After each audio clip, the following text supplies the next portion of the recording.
As we've been reporting, President Biden is traveling to Europe ahead of the annual G20 Summit. The president will be stopping in Vatican City on Friday for a meeting with the Pope. It is his second trip to Europe since taking office in January. During his first visit in June for the G7 Summit, Mr. Biden promised to restore the U.S. to what he called its rightful place as a world leader in the post-Trump era. But now his support is waning in the U.S., and there are questions over how it could impact his international agenda moving forward. Face the Nation moderator and CBS News chief foreign affairs correspondent Margaret Brennan joins me now with more. Hi there, Margaret. So in a meeting with House Democrats this morning, it's interesting, President Biden acknowledged that his presidency would be determined by what happened in the coming week. Where do things stand right now? He said his presidency, and he put it back on them, saying our majority, saying who ends up in control of the House and Senate could be determined by this package. That is, there's a lot riding on the presumption that some portion of these trillions of dollars of spending will be there and show to the country that either Democrats can govern when they have unified control or that they do not deserve to win back control of the House, Senate, and then potentially the White House. So that's what the president was laying out in stark terms. And he's really trying to press his own party because right now that's where the problem lies.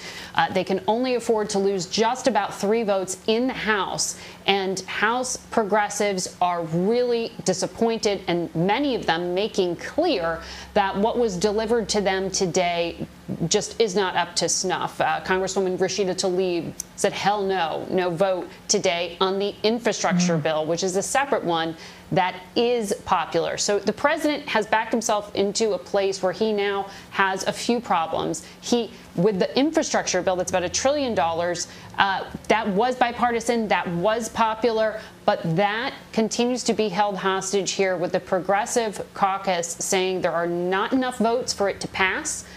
With the Republicans, you have the Minority Leader Kevin McCarthy saying that for his members, even though they liked the transportation bill, even though they can go back home to their districts and say, here's the money for the roads and the bridges, right now the two are so linked that politically they may make the calculation that it could help them more to hurt the president and his agenda than it would to get the benefit of that infrastructure bill. So there is some real arm twisting happening on Capitol Hill, and I imagine it will be throughout the weekend. Well, let's talk a bit more about the context here ahead of that climate conference. So the United States rejoined the Paris Climate Accord just after President Biden took office. Yet in this big spending bill, which is moving along, the climate provisions have been scaled back significantly. So what is Mr. Biden bringing to the table for these talks? What does he hope to achieve? Well, right now he's not bringing anything. He's bringing a promise potentially of about $555 billion, I believe, in climate programs. But here's the thing. Rejoining the Paris Climate Change Accord, which I covered back when it was written many years ago, and the negotiations leading up to it, that accord is a promise. It doesn't actually do anything when you sign on the bottom line. You have to deliver on the targets that you promised in that deal. And right now, the president can't bring along the Congress just yet. When he goes to that meeting, he doesn't have it in his back pocket.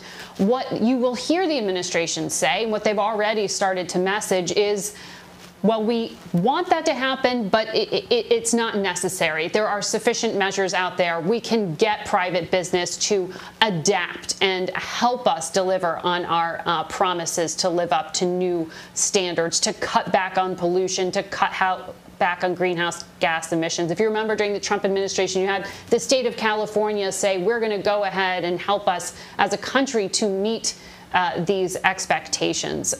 And so you will hear Democrats continue to message and say, we can get to the outcome even if we can't deliver legislatively what we need to make this happen quickly. But the bottom line is it's all going to be about how quickly you can actually make these adaptations and whether it requires federal subsidies to convince private industry to do it, or whether private industry believes it's worth the investment of their own dollars to get there. So that's where we stand. And the president, this could sting, certainly for him, and it goes well beyond Paris. They are lowering expectations for what could come out of this next round of meetings, other than more promises of cuts to come. We know that climate activists have been quite vocal about their disappointment in the way in which this issue has been handled legislatively. It'll be interesting to see after this conference what their reaction is to what actually comes out. Yeah. More broadly, Margaret, President Biden has often framed American democracy as this bulwark against creeping authoritarianism around the world. Given the political landscape in the United States right now, where this increasingly vocal group believes and has voiced this deep belief in these widespread in this baseless claims of widespread voter fraud, where does that leave President Biden on the world stage in talking about the strength of democracy against authoritarianism? Well, you know, Elaine, there are so many trends in the country that look to hurt the president's argument that democracy is the best choice, right? I mean, he goes into these talks without the ability to control his own party, without the ability to deliver on campaign promises that he made to do things like carving out paid family leave, something that the most developed economies in the world already guarantee to their constituents. So he hasn't been able to walk in saying, I can govern, that the party is in control. And what he's really highlighting is just how messy democracy is. That's a fact. That's a fact we've experienced for well over a decade in this country, with the inability and the frustration among the public that lawmakers don't seem to be able to come to common agreement, even when programs are popular, like we're seeing with this spending plan. Paid family leave is popular. Child tax credits are popular.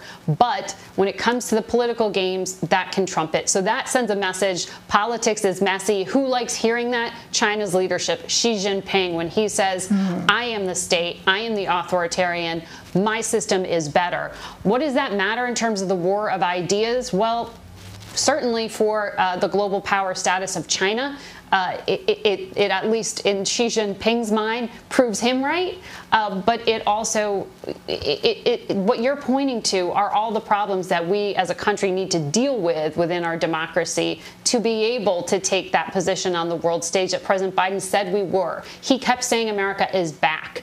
And so many national security figures at the time of the election were privately wondering in conversations with reporters like me, does the world actually want America leading right now? Because America needs to figure out who it is at home for all the problems you just laid out beyond Capitol Hill. Just trust in our institutions right now. We are really at a moment of crisis in our democracy in terms of the confidence of so many Americans right now. Right. There's so many fundamental things, foundational things that our country is grappling with at this moment. Yes. All right, Margaret Brennan. Margaret, always good to talk to you. Thank you very much. Thank you.